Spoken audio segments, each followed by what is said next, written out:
Kannst du mir erklären, wieso Angst eine Krankheit sein kann? Ja. Wann hast du zum Beispiel das letzte Mal Angst gehabt? Im letzten auf dem 10 Meter. Und wie hat sich das angefühlt? Ja, halt nicht so gut. Kannst du es genauer beschreiben? Ja, es ist halt schon recht hoch, wenn man plötzlich so dort oben steht und dann so runterschaut. Also man überlegt sich auch plötzlich zweimal, ob man wirklich runterkumpen will.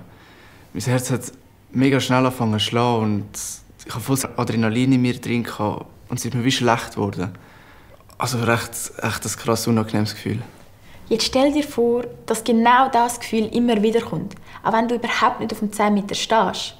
Es kommt einfach ohne einen konkreten Grund. Das ist ja mega übel. In diesem Fall würde ich einfach gar nicht Angst haben. Das wäre eben auch nicht so gut. Angst ist ja eigentlich ein wichtiges und nützliches Gefühl. Ja, warte, das check jetzt aber nicht so ganz. Wieso genau sollte Angst nützlich sein? Angst schützt uns ja vor Gefahren. Zur Krankheit wird sie erst dann, wenn sie zum Durchzustand wird. Und Menschen, die das haben dann Angst in Situationen, die eigentlich überhaupt nicht gefährlich sind. Sie können es dann wie nicht mehr abstellen, auch mit dem Kopf nicht. Die Angst packt sie einfach und lässt sie wie nicht mehr los. Ich kann es mir irgendwie immer noch nicht so richtig vorstellen. Hast du vielleicht ein konkretes Beispiel? Stell dir zum Beispiel vor, du gehst posten. Und genau dann kommen die Angstgefühle wieder. Du fühlst dich so wie auf dem 10 Meter. Alles ist da, dein Herz rast, du zitterst, du kannst nicht mehr richtig schnaufen. Und das passiert dir jedes Mal, wenn du posten gehst.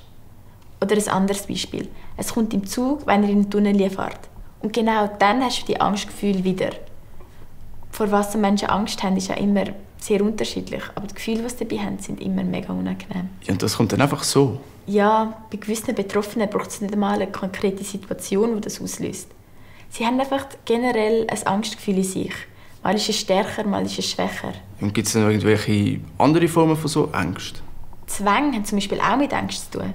Betroffene Menschen waschen sich alle paar Minuten die Hände oder kontrollieren 100-mal, ob die Haustür wirklich abgeschlossen ist. Und weisst, es nützt dann auch nicht, wenn man ihnen sagt, hey du, das hast du doch jetzt erst gerade gemacht. Krass. Es kann sogar so weit kommen, dass sie sich immer mehr zurückziehen oder zum Teil nicht einmal mehr aus dem Haus gehen. Gewisse wenden sich auch immer mehr von der eigenen Familie ab. Darum ist es mega wichtig, dass sie professionelle Hilfe bekommen.